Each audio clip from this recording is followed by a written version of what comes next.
Bonjour à tous et bienvenue à Catch Club. On se retrouve pour la vidéo pronostic de AEW Forbidden Door. Donc comme d'habitude, je vais vous donner les informations de diffusion du show et ensuite, je vous donnerai mon niveau de hype et mon prono pour chaque match. Et au passage, je rappelle que je serai présent sur place lors du pay-per-view AEW car je pars demain, donc jeudi, en Angleterre à Londres pour 4 jours et je vais me faire 4 shows de catch en 4 jours. Donc jeudi, je vais à la Pro Wrestling Ceasefire, puis vendredi et samedi, je vais à l'anniversaire de la Rev Pro et donc dimanche, je me rends à AEW Forbidden Door qui aura lieu à l'O2 Arena. Et bien entendu, dès que je serai rentré, je vous préparerai un méga vlog avec des images et des extraits des 4 shows et je pense que le vlog sortira fin de semaine prochaine. Maintenant, concernant les infos de diffusion, alors AEW Forbidden Door aura lieu dimanche à 19h heure française et il sera diffusé sur le service de streaming payant Thriller.tv. Donc ça, c'est pour ceux qui veulent voir le show en direct, mais à côté de ça, le show sera également rediffusé à la télé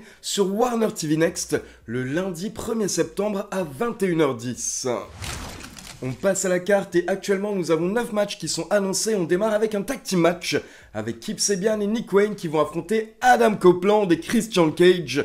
Donc la réunion de Edge et Christian du côté de la AEW. Alors niveau de hype, je vais mettre un beau 7 sur 10 qui repose totalement sur la nostalgie car perso, j'ai grandi avec Edge et Christian, les Hardy Boys et les Dudley Boys du côté de la WWE il y a une vingtaine d'années. Et donc forcément ça me fait délirer d'avoir une réunion de Edge et Christian plus de 20 ans plus tard. Et puis je trouve que les choses ont tout de même été bien racontées par la AEW.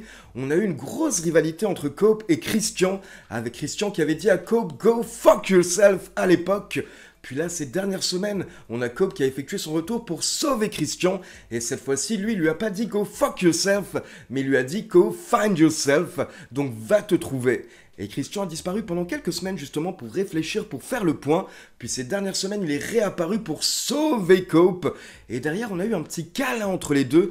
On a Edge ou Cope qui a pris Christian dans ses bras. Mais en même temps, on a pu voir que Christian n'a pas réagi. Il n'y avait pas vraiment d'émotion ou de joie ou de sourire de la part de Christian à ce moment-là. Donc pour le moment, la réunion n'est pas encore totale, on va dire, entre Edge et Christian. Et j'imagine que c'est ce qui va potentiellement se passer à Forbidden Door. Je vois bien une fin de match où Edge et Christian travaillent parfaitement ensemble. On a vraiment le retour de la grande équipe d'il y a 20 ans. Ils sont sur la même longueur d'onde et donc au final, ils battent Nick Wayne et Kip Sabian. Et après le match, cette fois-ci, on a le vrai câlin, on a la vraie réunion de Edge et Christian. Et j'espère également en bonus, un petit kiff qu'ils nous faisaient à l'époque quand ils étaient heal, c'est qu'après leur petite promo in-ring, habituellement, ils faisaient 5 secondes de pause pour tous ceux qui avaient un appareil photo avec des flashs.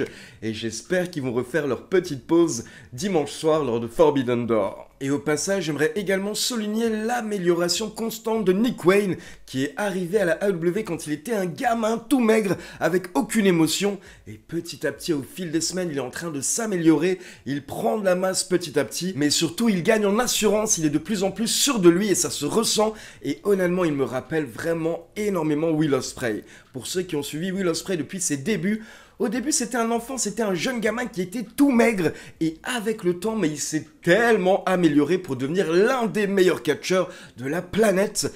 Et honnêtement, si Nick Wayne continue comme ça, je pense qu'il peut vraiment suivre la route de Will Ospreay. Mais par contre, en toute honnêteté, je ne sais pas ce que Kip Sabian fout là. Alors attention, j'ai rien contre lui, mais je veux dire, il est pas particulièrement bon dans quoi que ce soit, donc je sais pas comment ça se fait qu'il est encore là et qu'il se retrouve dans un méga match, et du coup quand tu regardes sur le papier, je veux dire, d'un côté t'as Edge et Christian, l'une des plus grandes équipes de tous les temps, 2 main eventers, 2 anciens champions du monde, et en face t'as Nick Wayne qui est le futur. Et t'as Kip Sabian, qui sert pas à grand chose, je suis désolé, et je pense que ça aurait été bien quand même d'avoir un autre partenaire pour Nick Wayne, mais bon voilà, ça colle à la storyline, car je rappelle que Nick Wayne et Kip Sabian faisaient partie du clan de Christian de Patriarchy, et qu'ils ont tous les deux trahi Christian justement ces dernières semaines.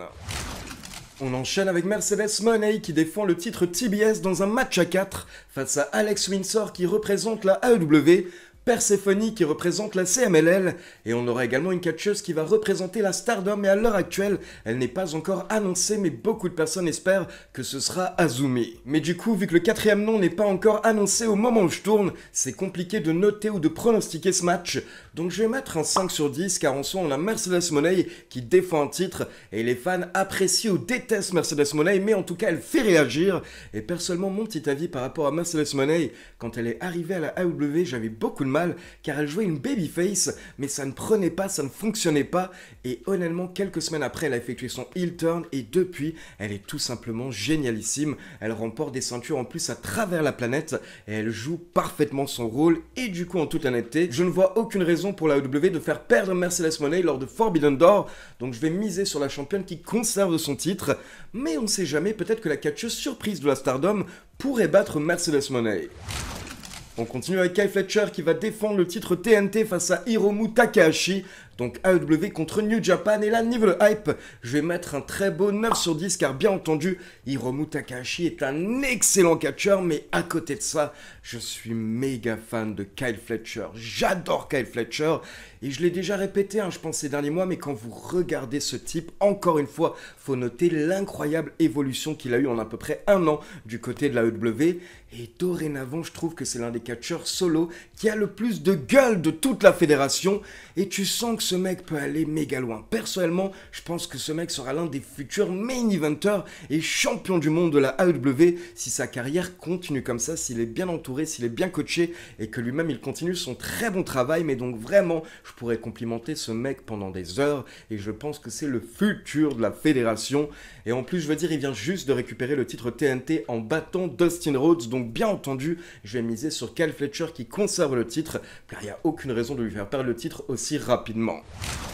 On enchaîne avec le Hurt Syndicate, Bobby Lashley et Shelton Benjamin qui vont défendre les titres par équipe face aux vainqueurs d'un tournoi qu'on a eu ces dernières semaines, mais à l'heure actuelle, la finale n'a pas encore eu lieu, mais en finale, on a les FTR contre Brodido, donc Brody King et Bandido, une équipe qui fait beaucoup de bruit ces dernières semaines et que la foule semble énormément apprécier. Alors déjà, niveau de hype, peu importe que ce soit le Hurt Syndicate contre FTR ou contre Brodido, je vais mettre un beau 8 sur 10 car j'imagine qu'on va avoir un très bon tag team match, mais je suis vraiment partagé par rapport aux vainqueurs du tournoi par équipe, car d'un côté on a les FTR qui sont l'une des meilleures équipes de la planète, mais à côté de ça, comme je vous l'ai dit, on a Brodido qui a l'air d'être très apprécié par la foule, et je me dis que peut-être que la AEW et Tony Khan vont vouloir nous surprendre et donner la victoire à Brodido face à FTR lors du tournoi. Et comme ça derrière, lors de Forbidden Door, ça nous permettra d'avoir un affrontement face contre heel avec le Hurt Syndicate contre Brodido. Et honnêtement, je pense que Lashley et Benjamin vont conserver les titres par équipe, mais par folie, je vais miser sur Brodido qui deviennent les nouveaux champions par équipe,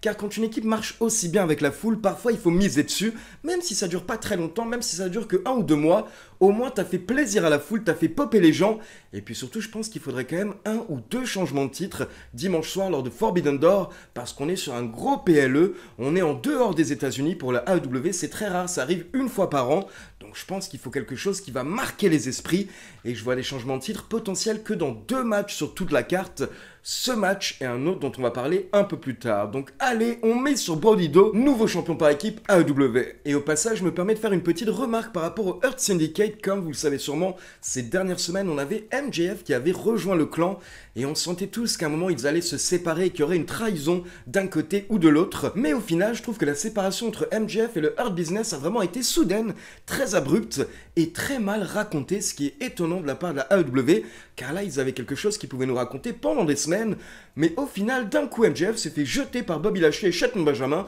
et c'est terminé. Et je sais que certains médias américains ont précisé qu'apparemment, ce serait un des membres du Hurt Syndicate qui ne voulait plus en fait avoir MJF dans leur clan, mais à l'heure actuelle, cette rumeur n'a jamais vraiment été confirmée, donc on ne sait pas ce qui s'est passé en fait entre MJF et le Hurt Business.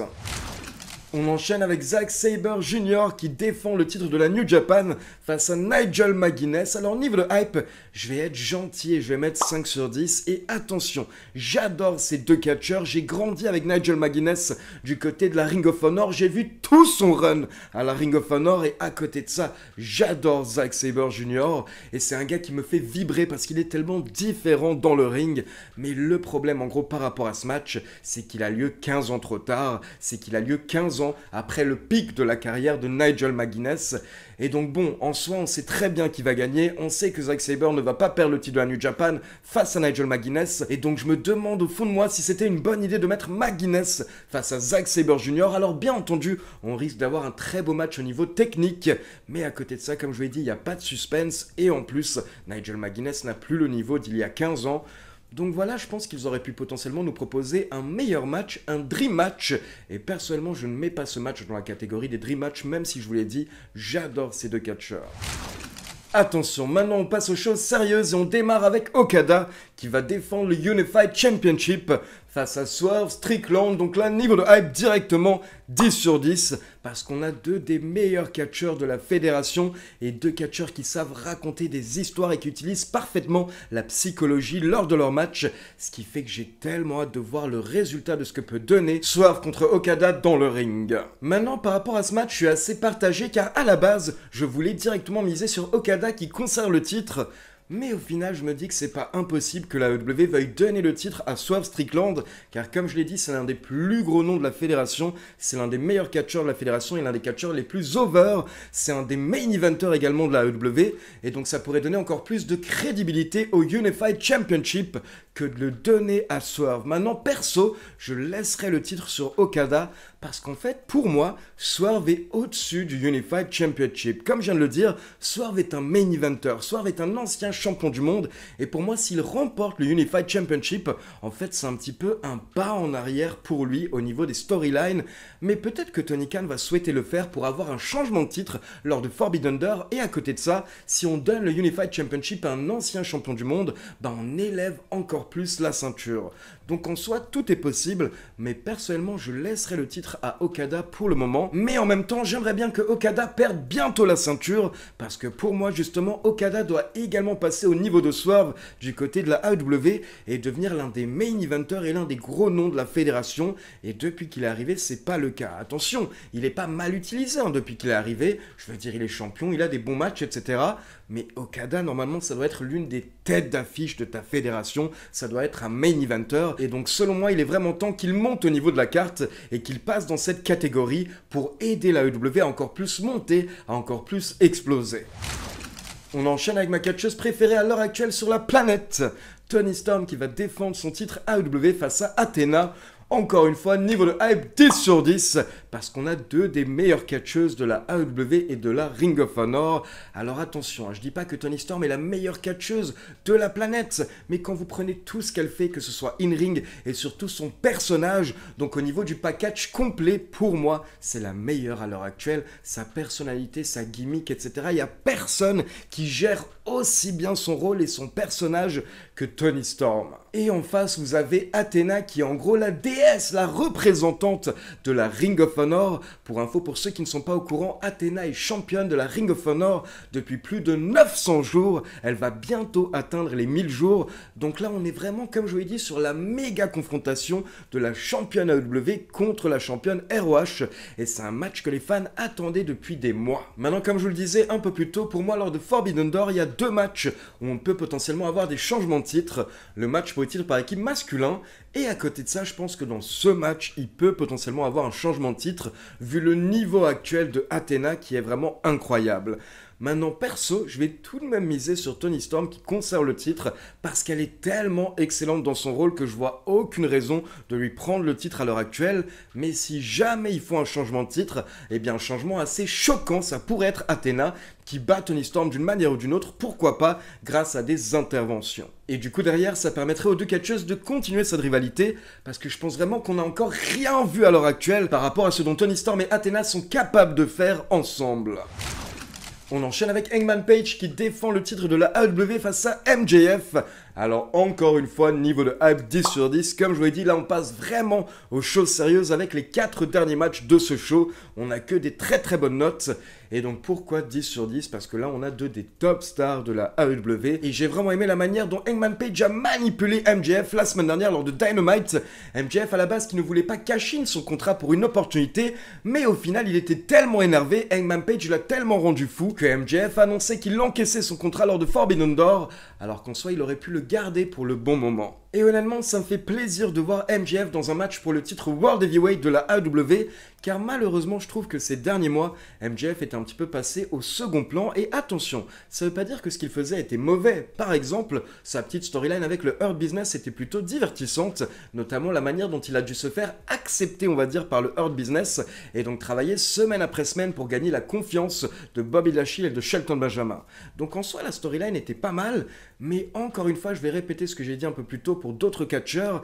MJF fait partie des top stars de la AEW, c'est censé être l'un des visages de la AEW, et donc pour moi ce mec n'a rien à faire, on va dire, dans le mid-card. Ce mec doit en permanence être dans le main event, dans des storylines avec les plus grandes stars de la AEW. Donc bon, là ils ont voulu l'occuper pendant quelques temps, et j'imagine que c'était aussi parce qu'il avait beaucoup de choses à faire par rapport au film Happy Gilmore. Mais maintenant que le film est sorti, etc., MJF est à nouveau totalement libre, et donc j'espère qu'il va remonter vers le haut de la carte du côté de la AEW et y rester. Il faut utiliser MJF de la meilleure manière possible afin de faire briller la AEW, car comme je l'ai dit, c'est un des meilleurs éléments de la fédération, et en plus c'est l'une des plus grandes stars de la fédération. Il vient d'être dans Happy Gilmore, comme on l'a dit, le film a méga marché à travers la planète, donc vraiment Tony Khan mise sur MJF, mets-le en avant, et mets-le en avant en haut de la carte. Maintenant, par rapport aux résultats, ça me ferait popper comme un malade que MJF remporte le titre ce week-end, car justement ça lancerait du coup une belle rivalité contre Hangman, mais je ne pense pas que ce sera le cas, donc je vais miser sur Hangman Page qui conserve le titre.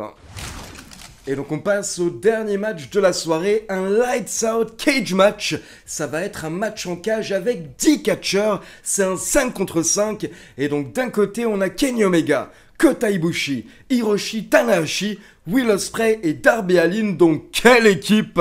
Et en face on a les Young Bucks, Matt et Nick Jackson, Claudio Castagnoli, Jon Moxley et Gabe Kidd. Alors niveau de hype, 1000 sur 10. Non mais je veux dire sérieusement, regardez sur le papier les noms qu'on a dans ce match. Et pour vous dire, la semaine dernière, juste avant Dynamite, je m'étais fait une petite remarque. J'avais regardé la carte de Forbidden Door, ce match n'était pas encore annoncé, et je m'étais fait une remarque en me disant « Ah, j'ai hâte de voir le match de Kenny et les Young Bucks, parce que ce sont mes chouchous de la AEW, et je veux absolument qu'ils soient sur la carte de Forbidden Door. » Puis la semaine dernière, j'étais devant Dynamite, et quand ils ont annoncé ce match, mais j'ai pété un câble. Je vous jure, j'ai même gueulé, j'ai popé devant ma télé, parce que vraiment, mais c'est incroyable, on a de tout. Et on a des méga noms de la AEW, mais on a également des noms de la New Japan. On a même mon petit chouchou Gabe Kidd qui est là en bonus dans le match, parce qu'il collabore, bien entendu, on le rappelle, avec les Dev Riders ces derniers mois. Mais à côté de ça, on a Tanahashi qui, je le rappelle, va prendre sa retraite début d'année 2026. On a Kota Ibushi qui revient de blessure, qui va participer à ce méga match. On a mes chouchous, comme je vous l'ai dit, Kenny Omega, Matt Jackson, Nick Jackson, Claudio Castagnoli également qui en fait pas. Enfin, c'est une folie. Darby Allin, Will Ospreay. Oh là là. Mais donc, si vous avez bien regardé mes pronostics précédents, vous avez sûrement capté que je m'attends pas à beaucoup de changements de titre lors de Forbidden Door. J'ai pas l'impression que beaucoup de titres vont changer de main. Et je pense que du coup, c'est pour cette raison que Tony Khan a booké ce méga match.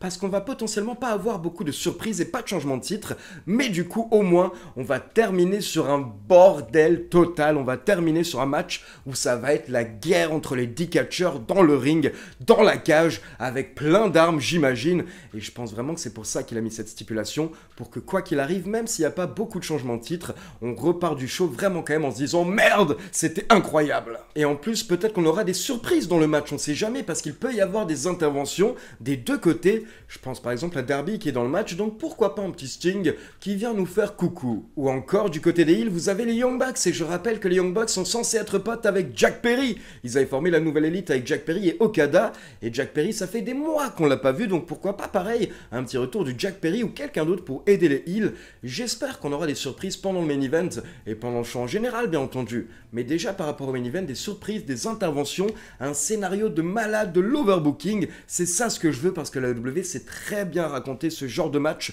où c'est un bordel total. Et donc justement, pour ce genre de match, en toute honnêteté, le vainqueur, je m'en fous royalement. Je m'en fous totalement, peu importe que ce soit l'équipe des Face ou l'équipe des Heels qui gagne. Tout ce qui compte, c'est qu'ils nous fassent vivre des émotions et qu'ils nous fassent popper comme des malades pendant genre 30 minutes. J'imagine que le match va durer, voilà, 30-40 minutes. Donc comme je vous l'ai dit, je m'en fiche du vainqueur, mais je vais miser sur l'équipe des Face pour, voilà, avoir une belle fin à la fin de la soirée. Les Babyface qui remportent le match et qui célèbrent avec la foule. Donc voilà, c'est tout pour la vidéo pronostic de AEW Forbidden Door. Et comme je vous l'ai dit, on se retrouve donc la semaine prochaine pour un méga vlog avec des images de Forbidden Door et des autres shows auxquels je vais assister à Londres. Maintenant, comme d'habitude, c'est à vous. N'hésitez pas à me laisser vos avis dans les commentaires. Et comme d'habitude, n'oubliez pas de liker la vidéo, de vous abonner à la chaîne et de cliquer sur la petite cloche pour être informé de la sortie des prochaines vidéos. Ciao tout le monde!